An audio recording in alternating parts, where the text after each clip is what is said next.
فَلَنَسْأَلَنَّ الَّذِينَ أُرْسِلَ إِلَيْهِمْ وَلَنَسْأَلَنَّ الْمُرْسَلِينَ.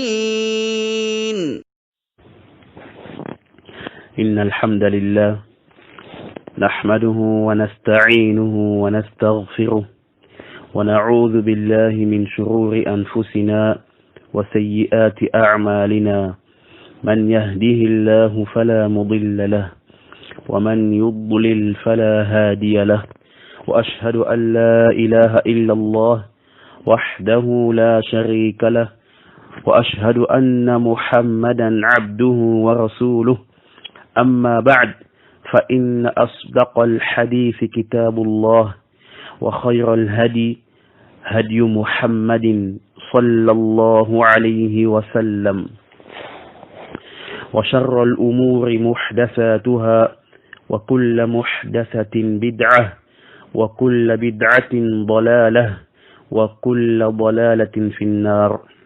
نعم. Nous allons bi'idhnillahi ta'ala commencer une nouvelle série de cours. Et cette série de cours-là, elle sera sur la science du hadith. Et comme vous le savez, cette science du hadith-là, elle n'est pas une science facile. Et beaucoup de gens aussi n'accordent pas de l'importance à cette science. Alors que ceci est une grande erreur. Non. La science du hadith est une science très importante. Et d'ailleurs, nous allons voir tout à l'heure, bi'idhnillahi ta'ala, l'importance de la science du hadith. Non. Alors, pour faciliter la compréhension de cette science aux gens, particulièrement aux francophones, j'ai jugé mieux qu'on commence avec un petit livre sur cette science. Un livre simple, facile à mémoriser et à comprendre, Inch'Allah. Alors c'est le célèbre livre où les vers d'Al-Bayqouniya, ou d'Al-Bayqouni, nommé Al-Bayqouniya, Al-Manzoumatul Bayqouniya. Non.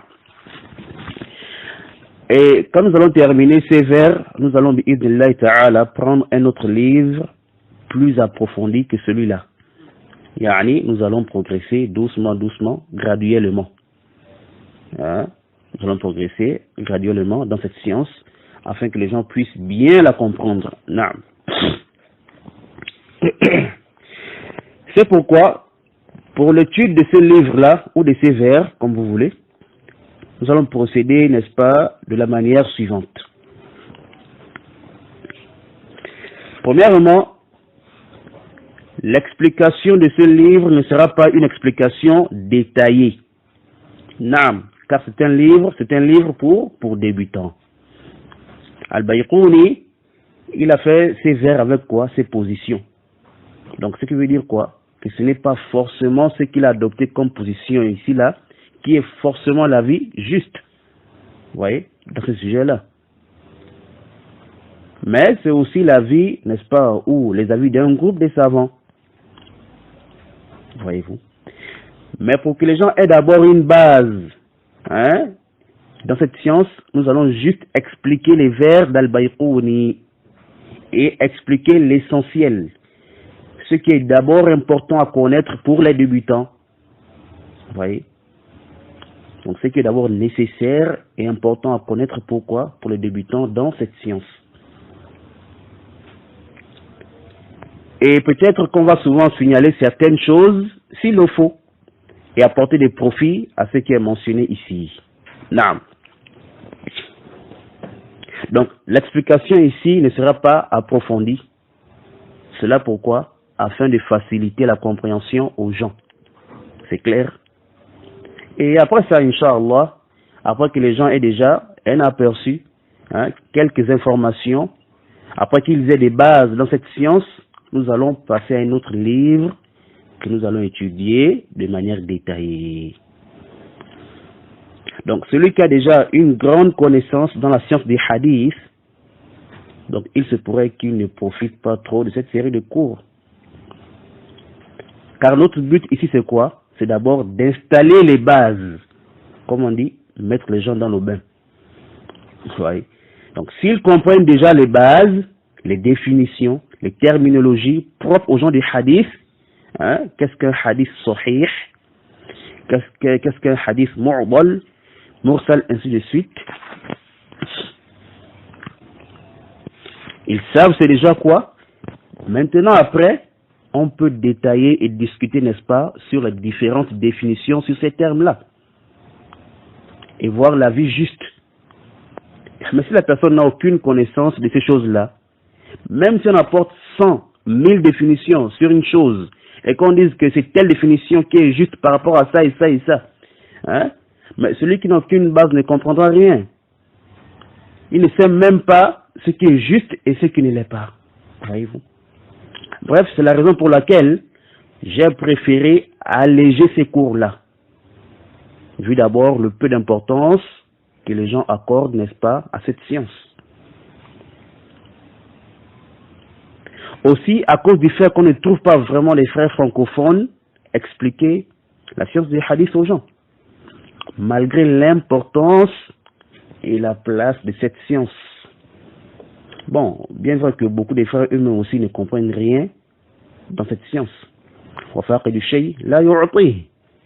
Voyez-vous, celui qui est dépourvu d'une chose ne peut pas la donner. Non.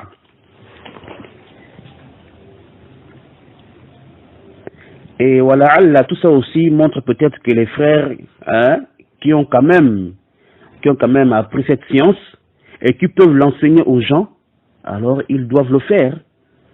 Il y a plusieurs frères francophones, n'est-ce pas, qui aiment la science du hadith, qui aimeraient apprendre cette science, mais qui malheureusement ne trouvent pas des gens pour leur enseigner. Ou qui ne trouvent peut-être pas de cours sur cette science. Et ça c'est grave, ya ikhwa. Non. Deuxièmement, concernant la durée des cours, je pense que ces cours ne seront pas longs. Non. C'est-à-dire, je veillerai à ce que les audios ne soient pas longs. Non. Mais qu'elles soient plutôt de courte durée. Inch'Allah ta'ala. Car beaucoup de gens n'arrivent pas, n'est-ce pas, n'arrivent pas à écouter les audios au-delà des 30 à 40 minutes. Beaucoup sont même parfois intéressés par le sujet, mais ils n'arrivent pas à patienter et à écouter un audio d'1 heure. Wallahu musta'an.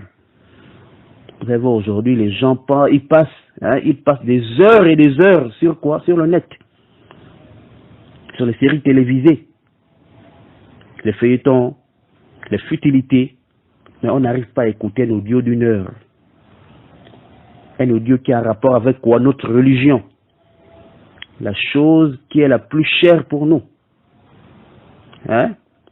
Mais malheureusement, le shaitan, il nous domine, il nous a dominés aujourd'hui. On accorde plus d'importance aux frivolités par rapport aux vraies choses. On accorde plus d'importance aux frivolités qu'aux vraies choses. Vous voyez, on accorde plus d'importance à nos corps qu'à nos cœurs. Et ça là, c'est sans doute quoi, une catastrophe, wallahu al-musta'an. Et aïkhwa, on n'obtient pas la science par le repos et la facilité. Là,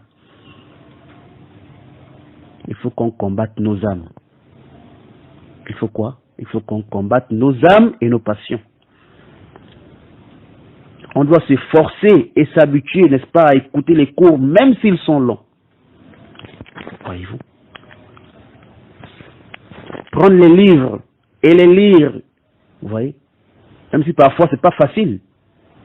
Même si ça donne le sommeil à certaines personnes.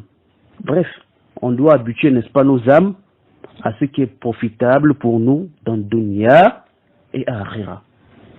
Non. Bref, les cours ne seront pas longs, incha'Allah ta'ala, afin que les gens aient le courage de les écouter, et aussi pour que le profit soit général. Ceux qui sont habitués à écouter les longs cours, et ceux-là qui ne le sont pas. Donc ils pourront tous, n'est-ce pas, écouter les cours, bi'iznillahi ta'ala. Et aussi, c'est une science que beaucoup ignorent. Donc on va aller petit à petit, comme on a dit. Car le but c'est quoi? Le but est que les gens puissent profiter de ces cours-là. C'est ça le but. Non. Et troisièmement, comme j'avais dit dans l'annonce qui a été faite, qu'un programme sera, n'est-ce pas, annoncé aussi dans l'introduction. Donc, le programme c'est quoi? C'est que j'ai proposé à certains frères qui sont d'accord aussi, n'est-ce pas, pour mémoriser le Bayqouniya. Alors, tous ceux-là qui aimeraient mémoriser le Bayqouniya, qu'ils me fassent signe. Vous voyez? Car nous avons décidé avec les frères de faire quoi? Un groupe spécial. Pourquoi? Pour la mémorisation du Bayqouniya. Et aussi faire quoi? Un contrôle après un nombre de cours. Ouais, donc il y aura quoi? Deux choses. Premièrement, la mémorisation des vers d'Al-Bayqouniya. C'est juste 34 vers. Donc ce n'est même pas long. Et on aura un programme de quoi? De mémorisation et de révision des vers d'Al-Bayqouniya. La deuxième chose, l'explication des vers d'Al-Bayqouniya se fera quoi? Sur les chaînes principales. Yani, Telegram et YouTube qui sont connus. Mais les contrôles se feront quoi? Se feront dans le groupe propre au Bayqouniya. Oui. C'est-à-dire, on verra s'il faut faire, n'est-ce pas, un contrôle après chaque cours ou après un nombre de cours ou même chaque fin de mois par exemple, ou aussi après avoir terminé un sujet, par exemple, quand on a fini de traiter le hadith al-sahih, on fait un contrôle sur le hadith al-sahih, et pareillement avec le Hassan, et ainsi de suite. En tout cas, nous allons décider avec ceux-là qui sont intéressés dans le groupe, Inch'Allah Ta'ala. Et je souligne ici là que ceci concerne les frères et les sœurs. Non, les frères et les sœurs qui aimeraient étudier, n'est-ce pas, ce livre ou le ilm al-hadith. Donc, on fera deux groupes, celui des frères et celui des sœurs. Pour les frères, c'est facile. Non. Mais ici, le souci, c'est un peu avec les sœurs.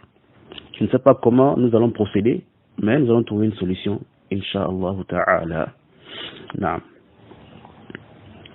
Donc, s'il y a même quelques personnes qui sont intéressées, alors nous allons démarrer, Inch'Allah, le programme dans le groupe propre au vers d'Al-Bayqouniya. Vous voyez? Car c'est clair que ce n'est pas tout le monde qui sera intéressé, voyez-vous? Non. Et pour connaître le nombre de personnes intéressées, afin que nous démarrions le programme, une annonce sera faite pour ça aussi, Inch'Allah Ta'ala. Non.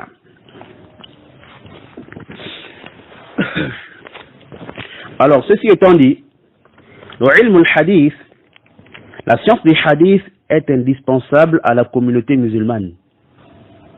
Elle est comme la centrale, le pivot, tout tourne autour d'elle. Car tu ne peux comprendre le Coran que par son explication, le tafsir. Or, le tafsir du Coran ne peut se faire sans hadith. Et pour cela, il faut quoi? Pour cela, nous avons besoin de savoir ce qui est authentique des hadiths et ce qui sont faibles.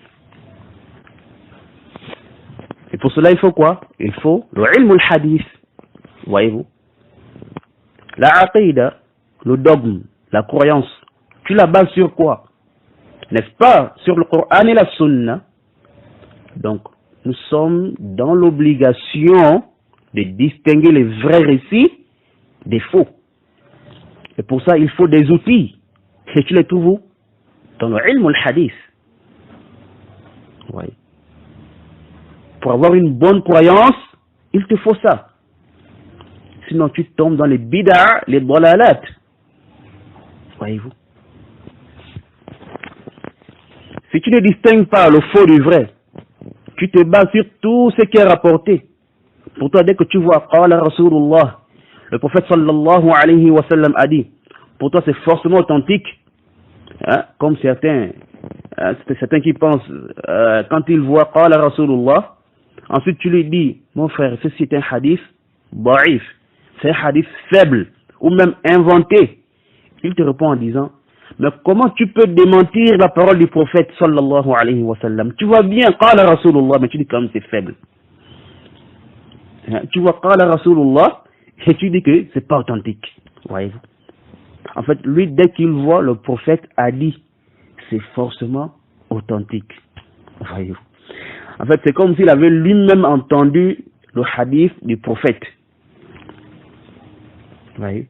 Mais le pauvre, le miskin, il ne sait pas comment le hadith est parvenu à l'imam Abu Daoud ou à Tirmidhi par exemple. Il ignore qu'il y a une chaîne de transmission entre le prophète et ces imams-là. Il ignore l'intermédiaire entre nous et le prophète sallallahu alayhi wa sallam. Miskin, le pauvre, voyez-vous. Alors, peut-on également parler du fiqh sans hadith? Hasha wa kalla. Tu bases ton fiqh sur quoi? La raison? Non. Il te faut des textes du Coran et de la Sunna. Même le Coran seul ne te suffit pas. Non. Il te faut impérativement des ahadiths. Sinon, comment vas-tu faire tes adorations? La prière, le hajj et autres. Comment vas-tu faire tes transactions? Les règles de la vente et de l'achat, les règles du mariage, du divorce, et j'en passe. Vous voyez qu'il nous faut quoi? Impérativement les ahadiths. Et ce n'est pas tout hadith qui est authentique. Il y en a qui sont bons, d'autres faibles, d'autres très faibles, détestables. Pire même, nous avons des paroles qu'on attribue au prophète, des paroles qu'on attribue au prophète, qui sont souvent même les propos de certains fuqaha, de certains ulama, mais que les gens rapportent comme étant des ahadiths, comme des récits, qui n'ont aucune origine même, qui n'ont aucune chaîne de transmission, des récits fabriqués, des récits inventés, ou comme je dis, les paroles de certains fuqaha qu'on attribue au prophète. Oui. Ou on prend une parole qui n'a aucune chaîne de transmission, on l'attribue au prophète. Voyez-vous. وَخَيْرَ الْأُمُورِ أَوْسَطُهَا. Ça c'est le hadith des étudiants en sciences, ou disons beaucoup d'étudiants en sciences. Oui. وَخَيْرَ الْأُمُورِ أَوْسَطُهَا. Ils disent que le prophète a dit quoi? وَخَيْرَ الْأُمُورِ أَوْسَطُهَا. Que la meilleure des choses, c'est quoi? La meilleure des choses est leur juste milieu. Alors que c'est un hadith mu'bal. C'est un hadith mu'bal. Il est faible. Voyez-vous. Mais il a été rapporté plutôt de façon authentique de Mutarrif ibn Abdullah ibn Shikhir. Et aussi, je crois, de Abu Qilaba. Oui. Donc, ce sont leurs propos et non la parole du prophète sallallahu alayhi wa sallam. On te rapporte ça comme étant la parole du prophète. Ikhtilaf ummati rahma. La divergence de ma communauté, la divergence de ma communauté est une miséricorde. Ikhtilaf ummati rahma. La divergence de ma communauté est une miséricorde. La asla lahu. Ça n'a pas d'origine. Ça n'a pas de base ce hadith-là ou cette parole-là. تزوجوا فقراء يغنيكم الله. تزوجوا فقراء يغنيكم الله. Mariez-vous pauvres, Allah vous enrichira. Ça c'est un récit qui n'a pas d'origine. Vous voyez? C'est un récit qui n'a pas de chaîne de transmission. Mais on rapporte ça comme étant une parole du prophète. Et Ibn Kathir, rahimahullah ta'ala, il a mentionné dans son tafsir, lorsqu'il expliquait le verset 32 de la sourate 24, il a dit فَأَمَّا مَا يُرِدُهُ كَثِيرٌ مِنَ النَّاسِ عَلَى أَنَّهُ حَدِيثٌ تَزَوَّجُوا فُقَرَاءَ يُغْنِكُمُ اللَّهُ فلا أصل له. يقول ولم أره بإسناد قوي ولا ضعيف إلى الآن. إيش قال؟ ولم أره بإسناد قوي ولا ضعيف إلى الآن وفي القرآن غنية عنه. Écoutez ce que dit Ibn Kathir rahimahullah ta'ala. Il dit, quant à ce que beaucoup de gens mentionnent comme étant un hadith, mariez-vous pauvres, Allah vous enrichira. Ibn Kathir dit, cela n'a aucune origine. Il dit, je ne l'ai vu ni avec une chaîne de transmission forte, ni avec une chaîne de transmission faible jusqu'à maintenant. Voyez-vous? Il dit, et nous avons dans le Coran ce qui nous dispense de ça. Voyez-vous? Alors que c'est une parole répandue comme ça. Beaucoup de gens rapportent ça en pensant que c'est un hadith, alors que c'est une parole qui n'a même pas de chaîne de transmission. Vous voyez? Une parole qui n'a pas une chaîne de transmission. Elle n'a même pas une chaîne de transmission faible. C'est-à-dire quoi? Une parole qui a quand même une chaîne de transmission très faible, une parole qui a quand même une chaîne de transmission très faible est meilleure que celle qui n'a même pas de chaîne de transmission. Vous voyez? Même si les deux sont faibles et rejetés. Vous voyez? Pourquoi? Parce que celle qui a une chaîne de transmission faible, on peut quand même étudier la chaîne de transmission pour voir de qui provient le problème. Pour voir si la faiblesse est forte ou faible. Pour voir celui qui a inventé ce hadith ou autre ilal. Voyez-vous? Mais une parole qui n'a même pas de chaîne de transmission. On ne sait même pas de qui provient cette parole. D'un musulman, d'un kafir. On ignore l'auteur. Mais quand même on prend ça et on l'attribue au prophète sallallahu alayhi wa sallam. Ça c'est grave. Ouais. Même si, comme j'ai dit, le résultat des deux est le même. La parole qui n'a pas de chaîne de transmission et celle qui a une, mais qui est faible. Voyez-vous? إذا حضر الماء بطل التيمم. يعني à l'arrivée de l'eau, le tayammum devient invalide ou nul. Ça aussi, c'est pas un hadith. C'est plutôt quoi? Une règle de la jurisprudence. Une qaïda fiqhiyya. Une qaïda fiqhiyya. Voyez-vous? Bien que cette règle-là ait besoin de détails. Mais ce n'est pas ça qui nous intéresse ici. Le problème, c'est quoi? C'est que certains pensent que c'est un hadith. Voyez-vous? Et j'ai même entendu quelqu'un poser la question, Cheikh Ibn Uthaymin, rahimahullah, par rapport à cette parole-là. Est-ce que c'est un hadith ou non? Voyez-vous?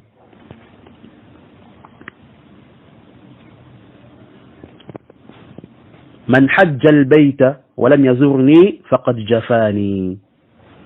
Man hajja al-bayta wa lam yazurni faqad jafani. Quiconque effectue le pèlerinage à la maison sacrée et ne me rend pas visite m'a certes abandonné ou délaissé. Mawdou'. C'est un hadith inventé. Et aussi, man hajja fazara qabri ba'da mawti kana kaman zarani fi hayati. Quiconque effectue le pèlerinage et visite ma tombe après ma mort est comme celui qui m'a visité de mon vivant. Mawdou', inventé. Ouais, c'est un hadith inventé. Et aussi, man salla fi masjidi arba'ina salah la yafutuhu salah kutibat lahu bara'atun minan nar wa najatun minal azab wa bari'a minan nifaq. Donc voilà certains hadiths des pèlerins. Ils viennent au hajj avec des bid'a et des khuza'abalat comme ça dans leur tête. Mais beaucoup sont ignorants. Les gens de la masse. Mais ce sont les soi-disant guides, ceux-là qui ont appris, ceux qui s'occupent de comment on appelle ça, orienter les pèlerins, hein, ce sont eux qui leur enseignent des choses comme ça. Les pauvres, dans leur programme, ils doivent forcément visiter la tombe du prophète. Ils doivent forcément faire 40 prières à la mosquée du prophète.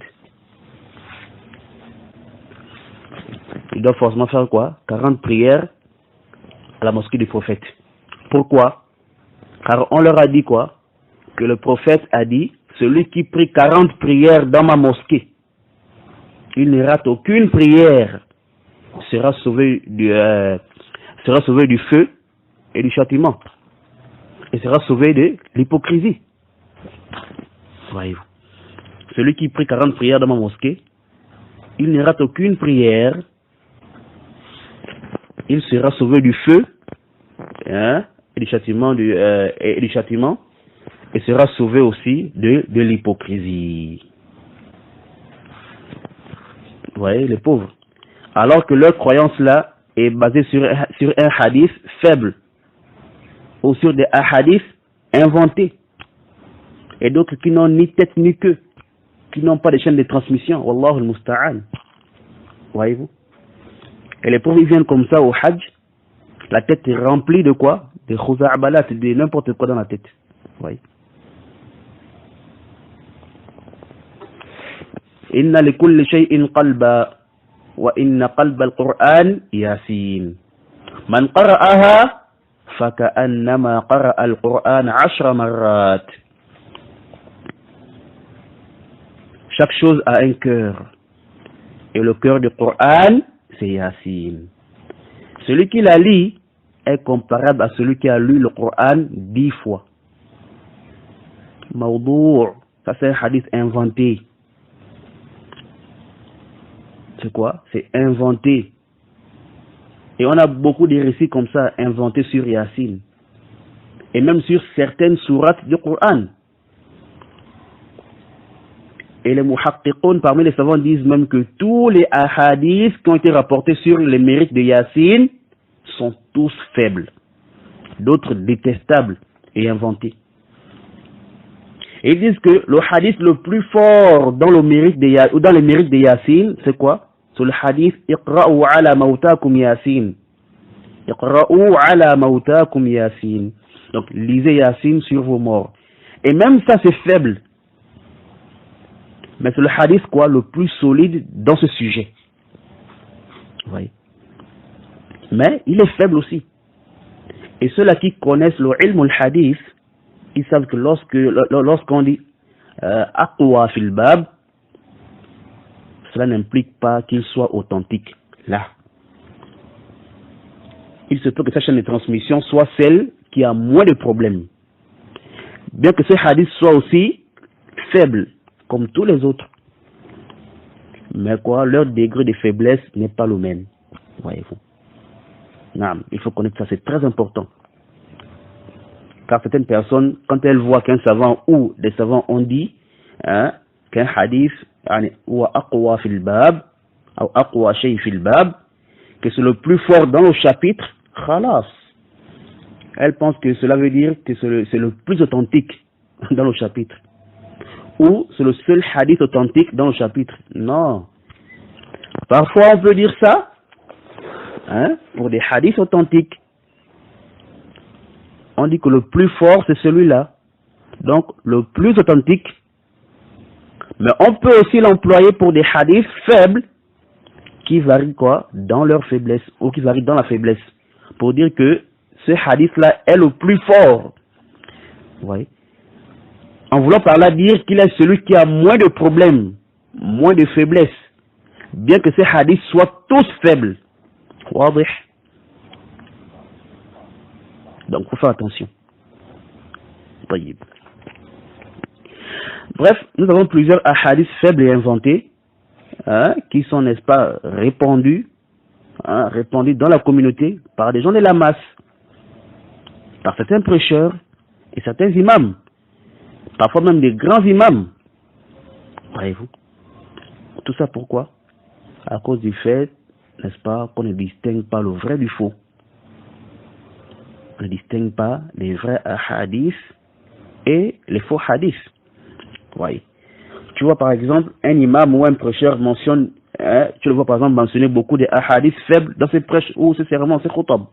Oui. Mais si tu lui demandes, après ces hadiths, il te dira quoi? Il va te répondre en disant, c'était rapporté par At-Tirmidhi, An-Nasa'i, Ibn Majah, Ahmad, Ad-Darimi, j'en passe. Yahri, qui t'a dit que tout ce qui est dans ces livres-là est forcément authentique? Donc, quand tu vois que c'est rapporté par l'imam ou l'un de ces imams-là, Ad-Darimi, Ahmad, Ibn Majah et autres, donc c'est forcément authentique. Non, mon frère. Il faut vérifier. Il faut les vérifier. Car ces imams-là, ils n'ont jamais dit qu'ils ne devaient rapporter que des hadiths authentiques dans leurs livres. Là. C'est pourquoi il faut connaître quoi? Les conditions que ces imams-là ont mis avant d'écrire leurs livres. Non. Il faut connaître les conditions qu'ils ont mis avant d'écrire leurs livres. Mais toi, tu vois un hadith dans Ibn Majah et directement tu rapportes ça comme ça. Sans même savoir s'il est authentique ou pas. Mais comme tu sais que le sunan de Ibn Majah fait partie, n'est-ce pas, des ummahat, alors tu te bases donc sur ça pour dire quoi? Que c'est authentique. Mais Ibn Majah n'a pas mis comme condition qu'il n'allait rapporter que des hadiths authentiques dans son livre, dans son sunan. Voyez-vous? Comme Al-Bukhari et Muslim. Là. Mais tout ça est dû à quoi? À l'ignorance de la science des hadiths. Et aussi du manhaj des muhaddithin. Ça c'est très important, ya ikhwa. Voyez-vous.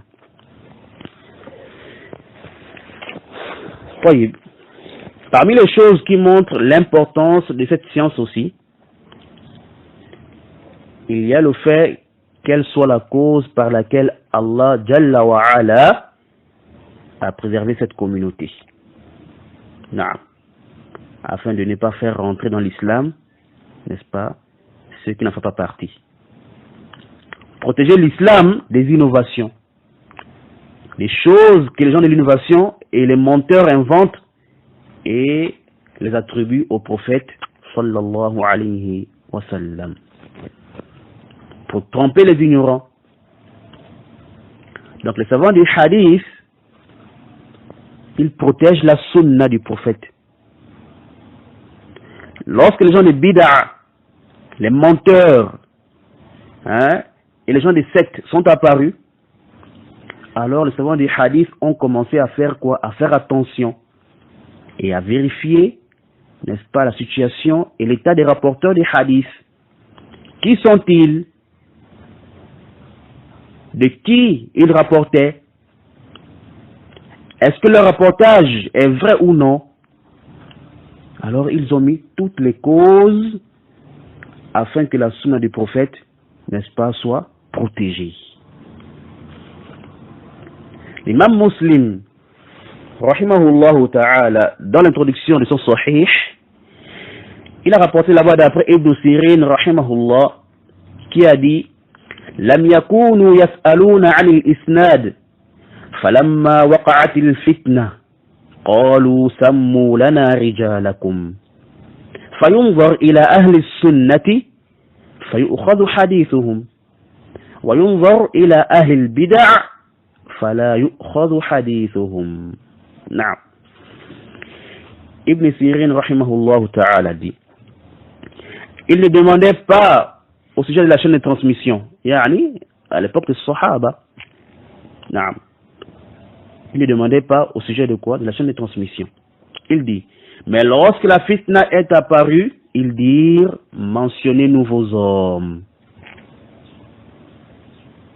Alors ici, il y a une grande divergence sur la fitna dont il est question ici. Certains ont dit que c'est le meurtre de Othman et Ali, l'apparition des Khawarij lorsqu'ils sont sortis contre Ali. D'autres ont dit qu'il s'agit aussi de la mort de Al-Hussein, hein, et l'entrée de l'armée de Yazid ibn Muawiyah. Yazid ibn Muawiyah. D'autres ont dit aussi qu'il s'agit de quoi? De la fitna de l'autre, Al-Mukhtar ibn Abi Ubayd al-Thaqafi. Ouais. Et certains ont dit quoi? Que la fitna ici est générale. Cela renferme ce que nous avons mentionné. Et aussi l'apparition de quoi? Des gens de l'innovation, de la passion, les menteurs, les différentes sectes. Ouais. Donc la fitna ici, elle est générale. Mais cela ne veut pas dire qu'avant ça, il n'y avait pas de tasabbout, de vérification. Non, mais il y en avait.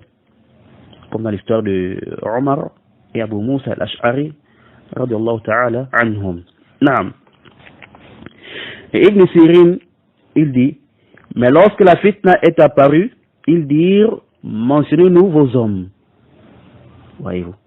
Les hommes, c'est-à-dire quoi? Yani, de qui avez-vous pris les ahadiths, n'est-ce pas, afin qu'on connaisse leur situation ou l'état des rapporteurs, des hommes en question. Voyez-vous. C'est pourquoi il dit, on regarde les gens de la sunna et on prend leur hadith. Quant aux gens de l'innovation, on rejette leur hadith. Voyez-vous. Bon, concernant le hadith des gens de bid'a, il y a un grand débat sur leur cas. Doit-on prendre leur hadith ou non?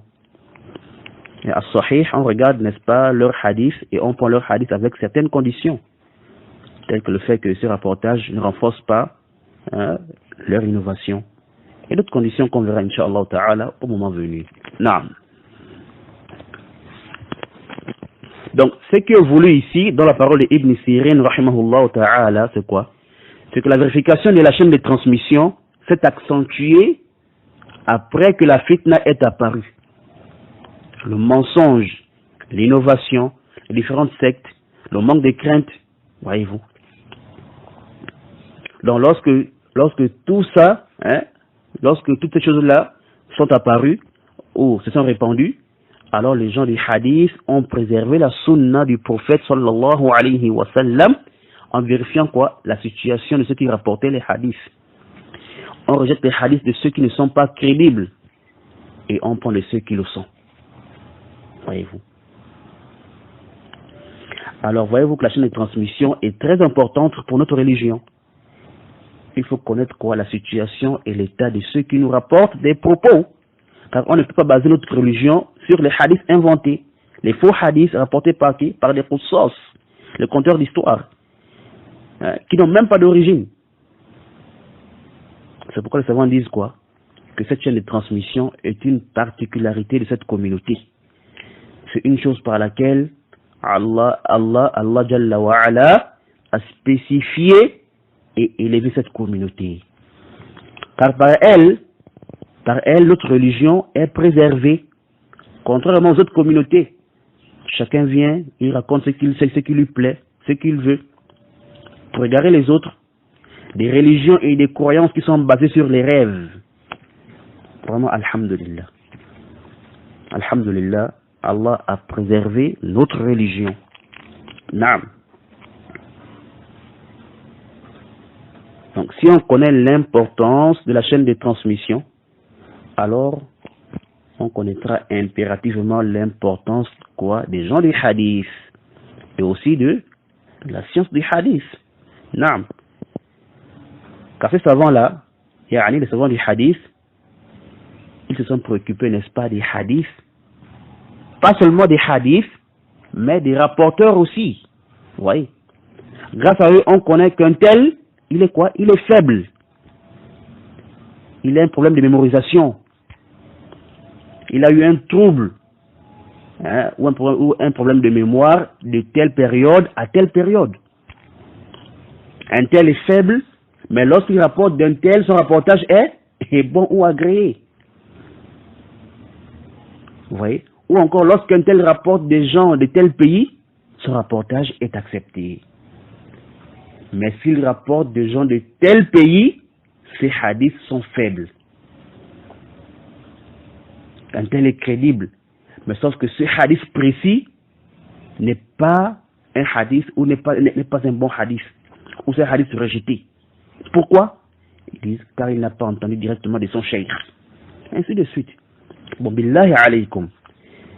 Si ce n'est pas la miséricorde d'Allah Jalla wa Ala, ensuite l'effort de ces savants-là, comment allons-nous connaître tout ça? Vraiment, il faut reconnaître les bienfaits de notre Seigneur sur nous. Naam. Car l'existence des gens du hadith est un grand bien pour cette umma. Si seulement on savait. Mais beaucoup de gens ne le savent pas. Naam. Abdullah ibn Mubarak, rahimahullah ta'ala, il disait Al-isnadu min ad-din, wa lawla al-isnadu laqala man sha'a ma sha'a. Il disait quoi? Que la chaîne de transmission là fait partie de la religion. Naam. Il dit, et si ce n'était pas la chaîne de transmission, n'importe qui allait dire ce qu'il veut dire. Naam. Sadaqa wallah. Ça c'est une pure vérité. Grâce à la chaîne de transmission, on connaît les rapportages qui sont vrais de ceux qui sont faux. Et ceci c'est quoi? Ceci est le travail des gens du hadith. Naam. Il dit encore بيننا وبين القوم القوائم يعني الإسناد. Il disait ce qui est entre nous et le peuple, ou si vous voulez les gens, c'est al-qawa'im. Donc ce qui est entre nous et les gens, c'est al-qawa'im, c'est-à-dire quoi? La chaîne de transmission. Donc ce qui est entre nous et le peuple ou les gens, c'est la chaîne de transmission.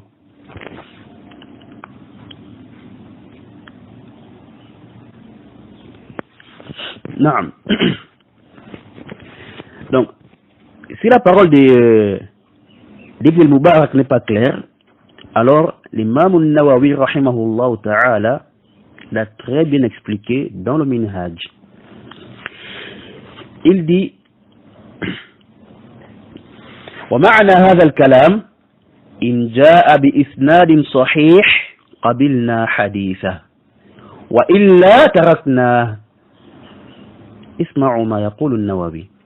يقول فجعل الحديث كالحيوان لا يقوم بغير إسناد كما لا يقوم الحيوان بغير قوائم. الله أكبر. An-Nawawi rahimahullah ta'ala, il dit le sens de cette parole là, c'est que si le rapporteur vient avec une chaîne de transmission authentique, alors nous acceptons son hadith. Voyez-vous? Donc si le rapporteur vient avec une chaîne de transmission authentique, qu'est-ce qu'on fait? On accepte son hadith. Sinon, nous le délaissons. Nous délaissons son hadith. An-Nawawi continue, il dit Ibn al-Mubarak a fait des hadiths comme l'animal. Il ne peut se dresser sans la chaîne de transmission. De la même manière que l'animal ne peut se dresser sans ses qawa'im, yani ses pattes. Voyez-vous? Il n'y a pas de hadith sans chaîne de transmission, abadan. Voyez-vous? Comme l'animal ne peut se tenir debout que sur ses pattes, voyez-vous? C'est ainsi que le hadith aussi, qu'on ne peut avoir un hadith, n'est-ce pas, sans chaîne de transmission. Et le fait que le hadith ait une chaîne de transmission aussi, il ne suffit pas. Naam, il faut qu'elle soit authentique. Sinon elle sera également comparable à l'animal qui a des pattes, mais qui ne peut pas se mettre debout à cause d'une illa, à cause d'une maladie, d'un problème. Voyez-vous? Rahimallahu Ibn al-Mubarak. Vraiment, cette parole-là est très très profitable. Naam. Et pour plus de profit, retournez dans l'introduction de l'imam Muslim, rahimahullah ta'ala, l'introduction de son Sahih. Vous trouverez plein de profits comme ça. Non. Le but ici n'est pas de mentionner tous ces profits, mais c'est juste mentionner l'importance des gens du hadith. Et aussi la science du hadith dans notre communauté. Non. Al-Hafidh ibn Hajar, rahimahullah ta'ala, il a dit المراد بالعلوم هنا الشرعية وهي التفسير والحديث والفقه وإنما صار أكثر الاحتياج كل من العلوم الثلاثة إليه أما الحديث فظاهر نعم وأما التفسير فإن أولى ما فسر به كلام الله تعالى ما ثبت عن نبيه صلى الله عليه وسلم ويحتاج الناظر في ذلك إلى معرفة ما ثبت مما لم يثبت وأما الفقيه فلاحتياج الفقيه إلى الاستدلال بما ثبت من الحديث دون ما لم يثبت ولا يتبين ذلك إلا بعلم الحديث. Al-Hafiz ibn Hajar rahimahullah ta'ala, il a dit lorsqu'il a expliqué la parole d'Ibn Salah, dans le Nukat, quand Ibn Salah a dit que la science des hadiths est celle qui rentre le plus dans les sciences. Que la science des hadiths est celle qui rentre le plus dans les sciences. Alors Ibn Hajar il dit ici, en commentant la parole d'Ibn Salah là, il dit ce qui est voulu par science, ce sont les sciences législatives, qui sont le tafsir, l'exégèse, le hadith, le récit, et le fiqh, la jurisprudence. Et elle est devenue celle qui rentre le plus dans les sciences religieuses à cause du fait que ces trois sciences aient besoin d'elles. Il dit, quant au hadith, ceci est clair. C'est-à-dire quoi? Le besoin du hadith, de la science du hadith est clair. Voilà shakka fi dhalik. Il dit, quant au tafsir, la meilleure des choses par laquelle on explique la parole d'Allah subhanahu wa ta'ala, c'est ce qui était rapporté de façon authentique de son prophète sallallahu alayhi wa sallam. Et celui qui se préoccupe de ça, du tafsir, a besoin de connaître ce qui est authentique et ce qui ne l'est pas. Il continue. Quant au fiqh, il dit à cause du fait que le juriste consulte a besoin de s'argumenter de ce qui est authentique des hadiths et de délaisser ceux qui ne le sont pas. Alors que ceci n'est évident que par la science des hadiths. On va voir An-Nukat al-Abd Salah, le tome 1, à la page 227.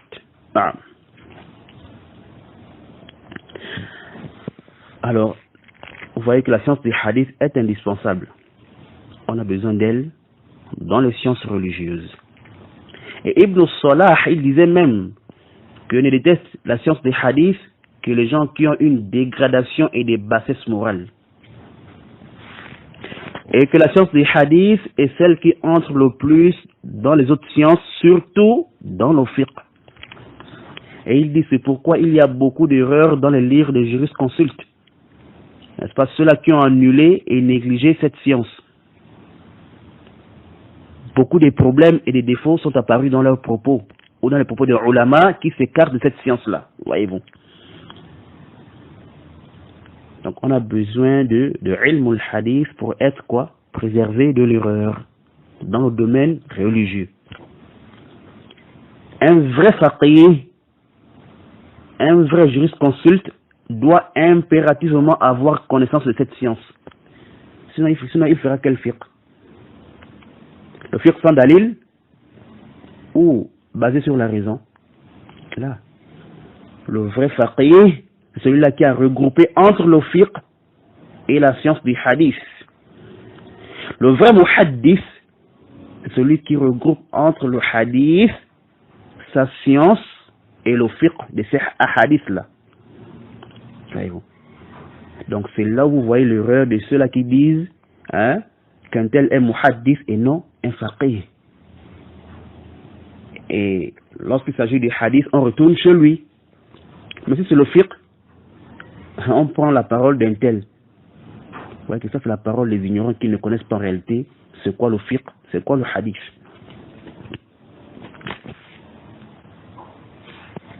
L'imam Malik, n'était-il pas un muhaddith?